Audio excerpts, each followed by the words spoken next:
Vamos lá entender o que são superfícies orientadas? Oi gente, meu nome é Esther Velasquez e sejam bem-vindos a mais um vídeo do canal Matemateca. Nessa aula a gente vai falar sobre superfícies orientáveis e como funciona exatamente esse tipo de superfície, tá bom? Então antes de começar, já curte aí embaixo, se inscreve no canal e vamos lá! Gente, lembra lá quando a gente falava de integrais de linha, parametrização de curvas, que a gente tinha a equação de uma curva com t variando de um determinado valor até outro? De acordo com a variação do parâmetro t, a gente conseguia saber qual era a orientação da curva. Por exemplo, aqui, se t está variando de 0 até 2,7, a gente vê que a curva está crescendo, ó, nessa direção aqui, nesse sentido, essa orientação que a nossa curva está tendo. E a gente representava isso colocando setinhas, querendo dizer que a curva está variando para lá. A orientação dela é nessa direção aqui. Então, quando a gente falava de curvas, a gente sempre podia definir qual é a orientação da nossa curva. Se t começa em A e termina em B, a gente sabia qual era a orientação que a nossa curva está indo. Ou então até mesmo em curvas fechadas, que era algo bem importante lá no teorema de Green, a gente podia falar se a nossa curva estava orientada no sentido horário ou no sentido anti-horário, dependendo da direção de crescimento do parâmetro t. Então, as curvas podiam ser definidas por alguma orientação. Então, gente, a gente já viu integral de linha. Aí a gente viu o análogo para superfícies, que é a integral de superfície. E aí lá atrás a gente viu a orientação de uma linha, a orientação de uma curva no caso, né? Da mesma forma, agora a gente vai ver sobre a orientação de uma superfície, que vai ser algo importante quando a gente for ver a integral de superfície na forma vetorial. Então, vamos imaginar essa superfície aqui. É uma superfície fechada, uma esfera aqui nesse caso. E aí, imagina que eu tenho a forma parametrizada dessa superfície. Então, eu parametrizei minha esfera com os parâmetros θ e φ, conforme a gente viu lá nas aulas anteriores, né? Então, a gente sabe que para toda superfície, seja uma superfície fechada ou uma superfície não fechada, para todo ponto xy, a gente consegue encontrar dois vetores tangentes, cada um em relação a um parâmetro. Então, para todo ponto aqui dessa esfera, a gente consegue encontrar um vetor rθ, que é o vetor tangente no parâmetro θ, e um vetor rφ, que é o vetor tangente no parâmetro φ. Então, a gente consegue encontrar dois vetores tangentes para todos os pontos da nossa superfície. E aí, a gente viu que se a gente fizer o produto vetorial entre os vetores tangentes, a gente encontra vetores normais à superfície. Então, por exemplo, se nesse ponto eu pegar o vetor tangente em relação a θ e fizer o produto vetorial com o vetor tangente em relação a φ, eu vou ter um vetor normal à minha superfície, um vetor normal à minha esfera. Então, se eu pegar para vários pontos xy, um vetor normal a cada um desses pontos, fazendo o produto vetorial entre os vetores tangentes, eu posso formar aqui um campo de vetores normais. Então, para cada ponto xy, a gente tem um vetor normal aqui, certo? Se eu tenho dois vetores e eu faço o produto vetorial entre eles, RU e RV, se eu fizer primeiro RU, depois RV, ou seja, colocar o RU primeiro, pela regra da mão direita, o meu vetor vai apontar para cima. Agora, se eu fizer primeiro esse vetor e depois esse, ó, com sua mão fechando aqui, seu polegar aponta para baixo, né? Então, quando a gente faz RV vetorial com RU, o vetor vai apontar no sentido oposto, vai ter a mesma direção, o mesmo módulo, só que vai estar no sentido oposto, para baixo, ao invés de estar para cima. Então, como eu sei se aqui RU vetorial com RV realmente está apontando para fora da esfera e não para dentro? Ah, gente, isso não é problema. O que importa é que mesmo se apontar para dentro, a gente tem vetores normais à nossa esfera, né? Então, eu posso criar um outro campo de vetores normais aqui, que ao invés de estarem apontando para fora da esfera, vão estar apontando para dentro dela. Ou seja, eu posso criar um campo de vetores normais com todos os vetores apontando para fora da esfera, ou com todos os vetores apontando para dentro. O mais importante aqui é que fez sentido, né? Quando eu escolhi pegar todos os vetores apontando para fora da esfera, todos eles estão apontando para fora, todos eles estão apontando para o mesmo lado da esfera, todos eles estão na região externa da esfera aqui, apontando para fora, então eles são consistentes uns com os outros. Da mesma forma que se eu pegar todos os vetores apontando para dentro, eles também têm uma consistência em que todos eles estão apontando para a mesma região da esfera, todos eles estão aqui no mesmo lado da esfera, digamos assim, que é o lado de dentro. Então, assim como a gente viu a orientação de uma curva, a gente também pode ver sobre a orientação de uma superfície. A orientação de uma superfície vai dizer respeito a um campo vetorial com os vetores normais. Então, uma superfície vai ser orientável se a gente puder construir um campo vetorial contínuo com os vetores normais. Então, se eu escolher pegar os vetores normais apontando para fora, eu consigo criar aqui um campo consistente, né? Um campo coerente, onde todos os vetores estejam apontando para o lado de fora da esfera. Não vai chegar um momento aqui que vai rolar uma descontinuidade e de repente o vetor fala, não, aqui eu tô apontando para dentro. Não. Se eu pegar o campo de vetores normais e falar, eu quero fora da esfera, todos eles vão seguir esse mesmo comportamento. Por quê? A esfera é uma superfície orientável. Eu consigo te falar, a orientação são os vetores normais apontando para fora, ou então a orientação são os vetores normais apontando para dentro. Assim como se eu tiver, por exemplo, um cilindro, que também é uma superfície, eu posso te falar, os vetores normais ao cilindro estão apontando para fora do cilindro, ou então os vetores normais ao cilindro estão apontando para dentro. Dependendo do que eu te falar, não tem como acontecer aqui em determinada região do cilindro, já não, aqui fica para fora de repente, depois volta a ser para dentro. Isso não acontece, porque o cilindro também é uma superfície orientável. Gente, mas será que haveria alguma possibilidade de a gente não conseguir fazer isso, de orientar uma superfície para dois lados? Então, vamos imaginar essa superfície aqui. Imagina que isso aqui é uma superfície no espaço. E até o momento a gente tem um plano, né? Um plano definido apenas em determinado intervalo.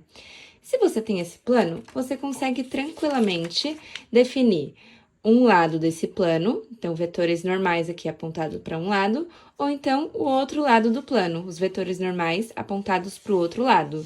Então, você pode falar, os vetores normais estão apontados para cima, ou então os vetores normais estão apontados para baixo, tranquilamente. Ou então assim, o vetor normal está apontado para a direita, ou então está apontado para a esquerda. Da mesma forma, se eu fechar essa superfície em um cilindro, ou um pedaço de um cilindro aqui, a gente consegue fazer a mesma coisa. O vetor normal está apontado para fora, o vetor normal está apontado para dentro do cilindro. Então, você consegue definir dois lados nessa superfície. Esse lado, que eu vou marcar com uma caneta, e o outro lado que está sem marcar. Então, no plano, você tem o lado que está marcado, tem o lado que não está marcado. No cilindro, você tem o lado que está marcado e o lado que não está marcado. Então, até o momento, a gente está vendo superfícies orientáveis. Agora, se eu fizer assim, eu pegar essa fita que a gente tem e dobrar ela assim, juntando aqui atrás os outros pedaços, Se eu tenho essa superfície aqui, essa superfície está no espaço, e aí eu defino um campo de vetores normais apontados nesse lado, aí eu posso colocar um vetor normal aqui, outro aqui, outro aqui, vou colocando vetores normais, colocando, e aí os vetores normais vão vindo aqui, até que chega um momento que eles param no mesmo lugar que eles começaram, só que para o outro sentido. Então, olha só, eu comecei aqui e eu fui andando, sem pular etapa nenhuma, e acabei parando no mesmo lugar. Ou então, se eu começar aqui, onde está meu dedo, e vou andando sem pular etapa nenhuma, eu paro no mesmo lugar onde estava meu dedo, só que para o outro lado. Então, a gente consegue ver que fica um pouco inconsistente, né? Pintei o outro lado aqui da superfície de azul, e olha só, essa superfície não tem dois lados, gente. Por quê? Eu tô aqui no lado preto, tô no lado preto, e aí, de repente, eu paro do lado azul. Ela não tem dois lados diferentes, ela não tem dois lados para eu definir, os vetores normais estão desse lado, então os vetores normais estão desse. Porque para qualquer uma das formas que eu defini, os vetores normais sempre chegam do outro lado, mantendo aqui a mesma orientação. Então, gente, essa superfície é inconsistente. Se eu decidir criar um campo de vetores apontando para esse lado dela, beleza, eu vou colocando vetores, colocando, mas do nada tá aqui para baixo, aqui para dentro, e isso significa que essa superfície tem apenas um lado. Então, não tem como eu definir um campo de vetores apontando para um lado ou para o outro, simplesmente porque dentro de um mesmo campo de vetores, eu tenho vetores apontando em toda a superfície. Não é como se um dos lados pudesse ficar sem vetores, sabe? Então, vamos imaginar que aqui você tem um cachorro que está em cima dessa superfície e esse cachorro começa a caminhar ao redor dessa superfície. Ele vai caminhando, e ele está caminhando ali normalmente até que chega um momento que ele tá no mesmo lugar que ele tava no começo, só que agora ele tá de cabeça para baixo. Então ele parou no mesmo ponto, só que de cabeça para baixo, andando aqui sem pular nada, sem sair de um lado pro outro. Ele foi andando normalmente, ó, ele não roubou nada. Não é como se ele tivesse um atalho ali no meio do caminho para conseguir parar no mesmo ponto, só que de cabeça para baixo. Então isso significa que se eu estabelecer um campo de vetores normais nessa superfície, vai chegar um momento que os vetores vão chegar no mesmo ponto, só que apontando para o outro sentido. Em um mesmo campo vetorial, a gente vai ter dois vetores no mesmo ponto. Então, isso significa que eu não consigo estabelecer nessa superfície um campo de vetores do tipo, tá apontando para fora, tá apontando para dentro, todos estão apontando para cima, ou todos estão apontando para baixo, porque essa superfície não tem dois lados, ela não tem duas orientações possíveis, ela tem sempre a mesma orientação, simplesmente porque é tudo o mesmo lado. Gente, antes de a gente continuar, se você quiser ter acesso a mais aulas sobre cálculo vetorial e outras matérias do seu curso, no Mathematic Academy você conta com aulas teóricas, resolução de exercícios, além de provas antigas resolvidas e uma comunidade para você tirar suas dúvidas. Então, para fazer parte da nossa plataforma e ter acesso a tudo isso, é só clicar aqui no link da descrição, matemateca.com, e conhecer as nossas opções de planos. Então, eu espero você lá, tá bom? Vamos continuar aqui a nossa aula. Então, se for possível, escolher um vetor unitário n, que é o vetor normal, para cada ponto da superfície, de modo que esses vetores normais variem continuamente sobre a superfície, a gente vai falar que a superfície é orientável, e a escolha do vetor normal n, se ele tá para cá ou se ele tá para cá, dá pra gente a orientação da superfície. Então, nessa superfície aqui, que é uma superfície que não é fechada, a gente pode escolher um campo de vetores normais apontando para cá, ou então a gente pode pegar o oposto deles, apontando para baixo. Só trocar o sinal deles, que vai ter a mesma direção, mesmo módulo, só que apontando para baixo, né? Então, a gente consegue escolher duas possíveis orientações para essa superfície. Então, qualquer superfície orientável possui duas orientações distintas. E isso vai ser importante quando a gente falar de integral de superfície em campos vetoriais, porque ele vai falar o seguinte pra gente: você tem uma superfície S onde os vetores estão orientados para cima. Então, quando você fizer o produto vetorial entre os vetores tangentes, você vai ter que tomar cuidado com a ordem. Até o momento a gente estava preocupado só com o módulo deles, né? Então, não tanto faz a ordem quando a gente calcula o módulo do produto vetorial. Só que quando a gente fala da orientação da superfície, a ordem que a gente calcula o produto vetorial vai ser importante, porque isso vai estabelecer se o vetor normal vai estar em uma orientação ou na outra. E isso vai fazer toda a diferença, como a gente vai ver lá pra frente. Então, a orientação de uma superfície, basicamente aqui, resumindo, é definida pela direção do campo de vetores normais que a gente está estabelecendo. E o exercício sempre vai especificar isso pra gente. Se a gente tiver uma superfície que é um cilindro, ele vai falar, o cilindro está orientado com os vetores normais para fora, ou então o cilindro está orientado com os vetores normais para dentro. O que seria algo impossível em uma superfície não orientável, como a fita que a gente viu, né? Se ele falasse naquela fita que estava orientada para fora, para dentro, para um lado, para o outro, não faria nem sentido, porque tem só um lado, né?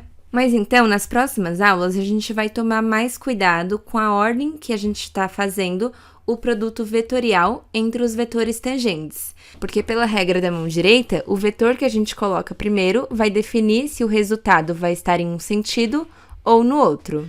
E, gente, só uma definição que vai ser importante também lá nas integrais de superfície vetoriais é que quando a gente tem uma superfície fechada, a gente vai falar que ela é orientada positivamente quando os vetores normais estiverem para fora e vai ser orientada negativamente quando os vetores normais estiverem definidos para dentro. Então, se você cair em um exercício que fala, temos uma superfície S orientada positivamente, você já sabe que os vetores normais, o campo de vetores normais que a gente definiu ali, vão estar apontando para fora da sua esfera. Então, você tem que ser coerente na hora de fazer o produto vetorial entre os vetores tangentes. Esse produto vetorial tem que resultar em vetores que apontam para fora. Mas fica tranquilo que a gente vai entender como a gente vai fazer isso. Como a gente sabe se o vetor normal está apontando para um lado ou para o outro. É algo que a gente vai colocar em prática nas próximas aulas. Mas para essa aula é mais importante entender que uma superfície pode ter uma orientação,